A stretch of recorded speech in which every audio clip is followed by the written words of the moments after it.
Hello everybody, part 4 now. We just did the taste test. I'm gonna walk back.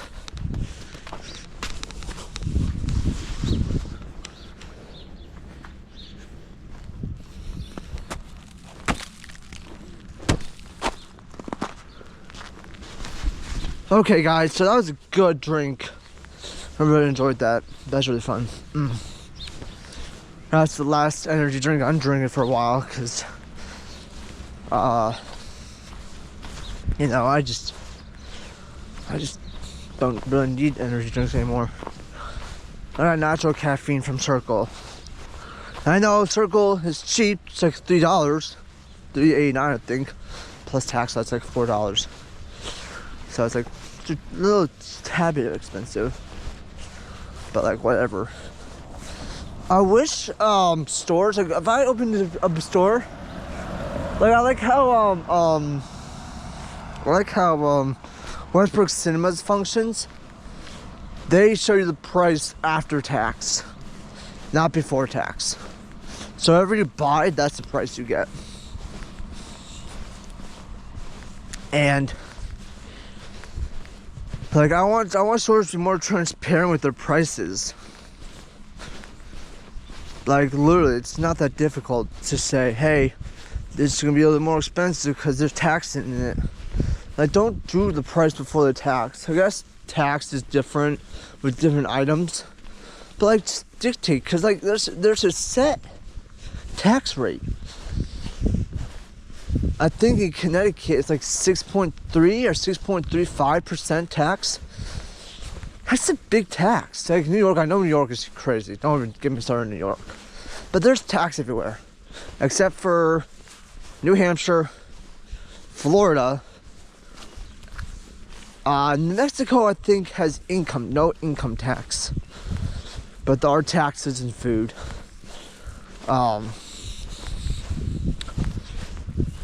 And other stuff like that. There's like 4 places like that. 4 out of the 50 states that have the that have no tax, sales tax. There's different taxes: real estate tax, income tax, taxes on taxes, income tax, blah, blah, blah, other stuff. It's just stupid. It's ridiculous. Gotta keep staying on top of those bills, though. But anyway, so, where was I going with that conversation? I don't know. Whatever, don't remember. Whatever, not at that point, obviously, if I can remember. Oh yeah, we're talking about the sales tax. About like how stores should be more transparent with their prices. Yeah. So, if I had a store, I would call it like Transparency 101. Maybe like a company could actually make a profit and be like, shit, bro, actually got to see the prices for once. That was reasonable. Sometimes it might be I think the reason that companies don't put the tax is because it scares the crap out of the customer. Because it's like, that's so expensive. So they hide the price behind the tax. So they hide the tax behind the price. Sorry. So just to scare the customer so much. And that makes sense. It really does. It's not too scary. But it's like ridiculous. Like, if you want to be transparent, you want people to trust you. You gotta be open with the prices too. You can't just like not have taxes. Like does that make any sense? I don't know if that makes any sense or not. So one day the like Westbrook Cinemas, like I said, has the best prices because you see it's after tax. There's the plot. So you see a thing for $5, it's worth it.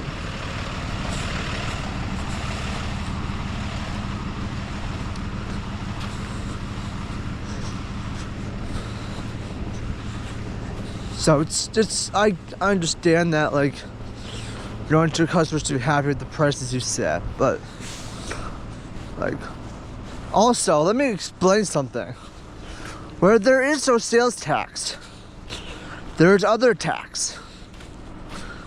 Real estate tax, income tax, All that crap, that is taken out of everything. Oh, I got a headache. Fuck. Ow, shit. Whatever. But yeah, the income taxes that's in Hampshire, like when I was at Job Corps, I was making $64.64. I was supposed to be making $80 bi-weekly. So $160 a month. Which again, that's nothing. But it's bi-weekly, so it makes sense. But every time I got my paycheck, 64, baby. And I'm like, what the fuck?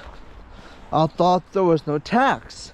So I yelled at the people that did the paycheck, the pay stubs, and they're like, oh, there's income tax, but there's no tax on stuff like food.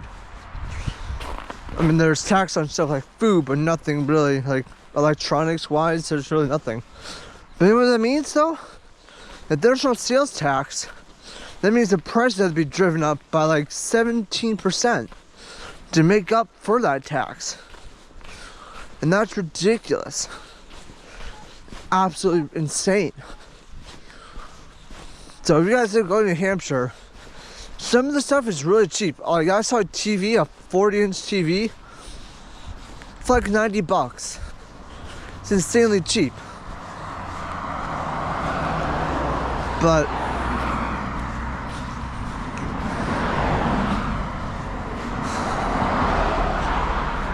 if you want a real TV, I'd buy like a $300 TV.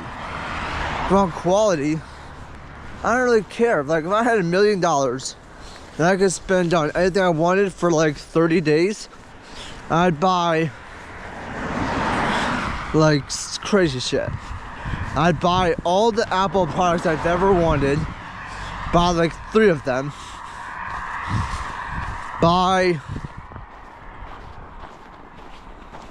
actually I couldn't do that. Nope, never mind. Nope, still couldn't do that if I wanted to. Nope. $1 million gets you gets you very far in life. Gets you like 10 years down the road, and then you're out of money. If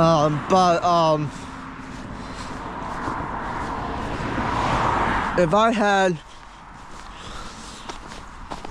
$1 million, $1 million, I would probably spend it all on a house for Marinari. Drop a down payment of like 200 grand for a house. Buy like a house that's worth like 500,000. Should have some money left over. Invest in stocks. Just watch the money grow. Invest in Apple because they're a $4 trillion company. Buy a couple Apple. I would buy. But what if I always wanted to buy though? That's the thing. I don't really know because I've never been able to afford it. I'd buy a car. I would buy definitely like a car. Not like a fancy car, maybe like a car, just a fucking car. Maybe get a nice car, maybe that's electric or maybe gas.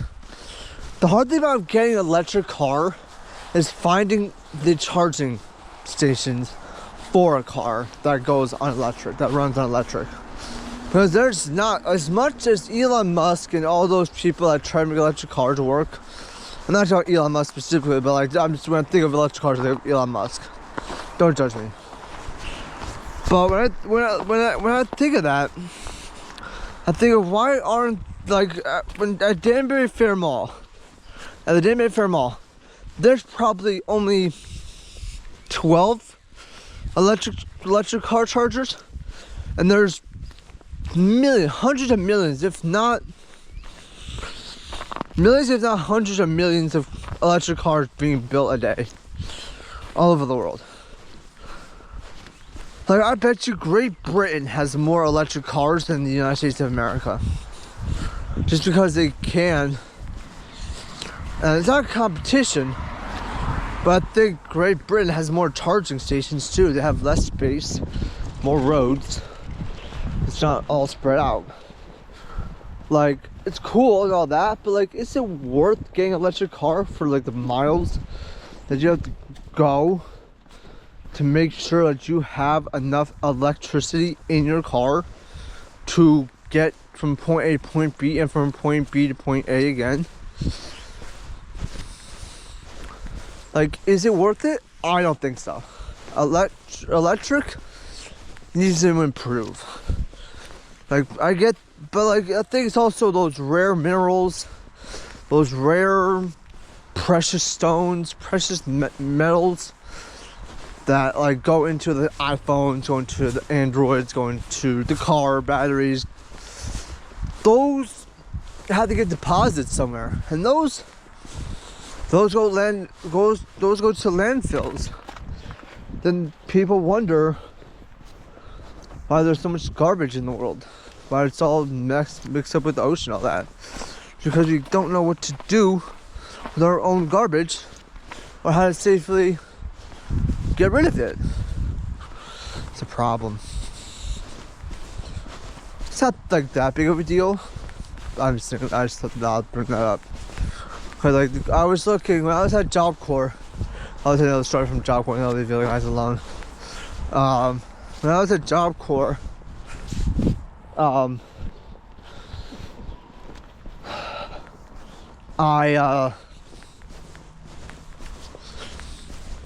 was in English class, and before we started class, we watched CNN 10.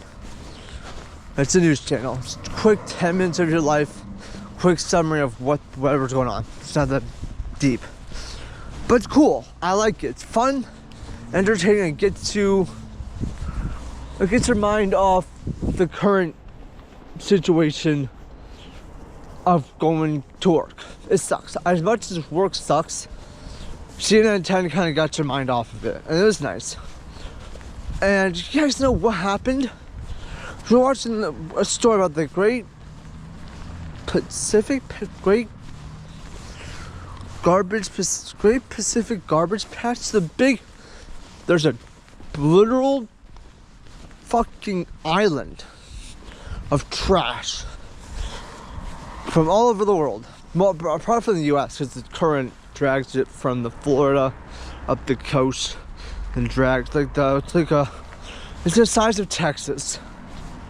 That's a pretty fucking huge thing. But it's like, oh, it's the size of Texas. I'm like, okay, that's pretty impressive. How you missed that? Great Garbage Pacific Patch, something like that. Search it up. It's cool. And people are taking chunks out of it. They're slowly getting rid of it. But it's not until like 2070 that's gonna be gone if people keep hacking away at that thing. That's like 30 years from now. That's like 40 years from now. I'm gonna be like 30 years from now, I'll be 50 something. 30 years from now, I'll be 50. How old am I? 23. Wait. So 23 plus 30, that's 53. I'll be 53 by the time that garbage patch is done. I'm not trying to bring up politics, but like, if people really care about the ecosystem that we live in, then they would do something about it. And I see like Oceanic 101, like stuff like that. That's pretty cool. I like that. I like that a lot. But they make like recycled bracelets. The bracelets out of recycled water bottles. It's cool. I supported them for a year. Then I ran out of money. I had to unsupport them. But I donated like $10 every 2 months.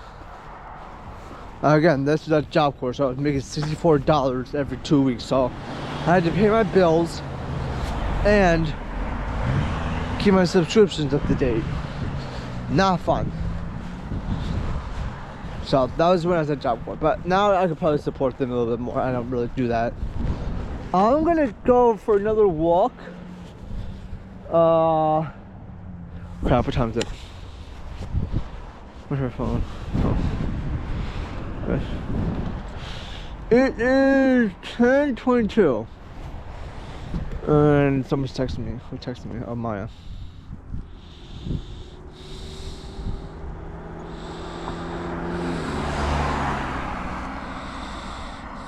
Okay.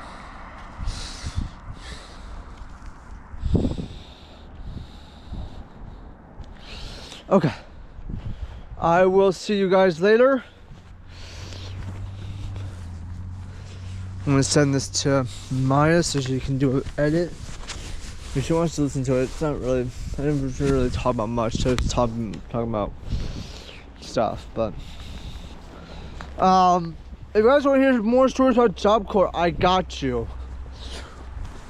I'm gonna go for another walk soon. Gotta charge the Volta, that's all. Go for stuff. I got plenty of batteries, so I think we're good. Charging the Volta, but that's okay. I'll see you guys there. Peace.